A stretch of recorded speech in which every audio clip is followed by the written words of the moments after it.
Bienvenue dans un nouveau Tu vois le tableau. Bon, t'as remarqué que mon truc à moi c'est plutôt la mythologie gréco-romaine, mais du coup pour une fois j'ai décidé d'aller voir dans un autre type de référence et ce sera pas la dernière évidemment, heureusement. Donc je suis allée voir du côté de la Bible et des références chrétiennes qui sont très utilisées dans l'histoire de l'art. Et parmi tous ces thèmes, j'ai décidé de te parler de saints.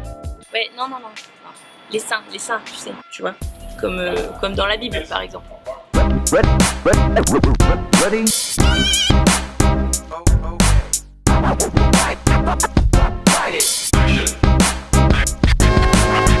Les saints sont très régulièrement représentés par les artistes avec des codes précis encore une fois pour qu'on puisse les reconnaître, que ce soit leurs attributs, que ce soit les scènes dans lesquelles ils sont représentés, leurs combats, leurs martyrs, etc. L'idée encore une fois c'est de vous donner des clés de lecture pour que vous puissiez vous retrouver au musée. Non.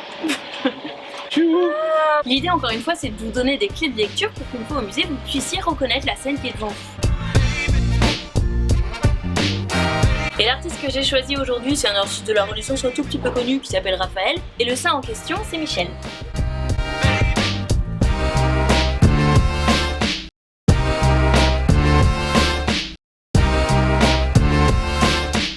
Donc Raphaël, je vous donne juste ses dates, il est né en 1483 et il est mort en 1520. Mais c'est pas une analyse d'histoire de l'art qu'on fait, donc je rentre pas plus dans les détails là-dessus. Le tableau a été réalisé vers 1518, il a été commandé par le pape pour offrir à François Ier. Il s'intitule Saint-Michel terrassant le démon ou le Grand Saint-Michel et il est aujourd'hui au Louvre.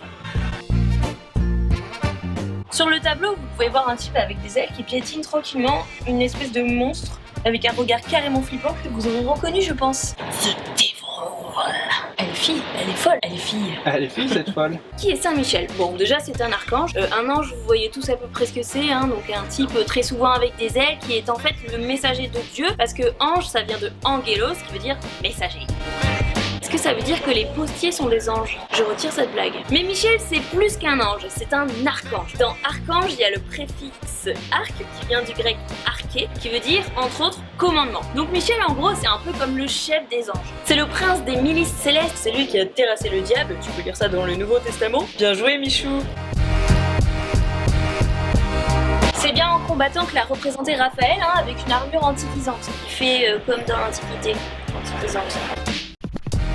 On voit bien le contraste entre le monstre, qui est très laid, il est laid, dans la pénombre, et Saint-Michel qui est dans la lumière ici. De même que les ailes, qui ne laissent pas du tout la même impression entre celle-ci et celle-ci. Celles-ci sont plutôt belles, celles-ci sont repoussantes, comme le monstre qui est laid, comme ses ailes qui sont laides.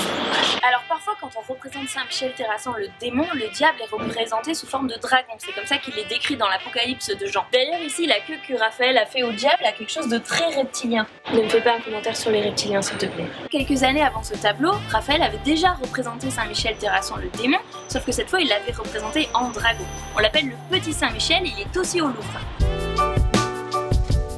Sinon Saint-Michel on le représente aussi avec une balance en train de peser les âmes des morts puisque c'est une tâche qui lui revient. Bref, en tout cas si tu te retrouves au musée face à un tableau avec un type avec des anges, une armure en train de terrasser soit le diable soit un dragon, c'est sûrement Michou.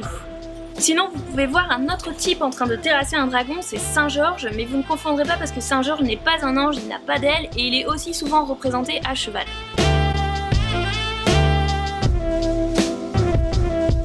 Voilà, c'est la fin de la vidéo. N'hésitez pas à compléter dans les commentaires, etc. Et surtout, si vous avez aimé, n'hésitez pas à partager et à vous abonner à la chaîne C'est une autre histoire. Allez, bisous.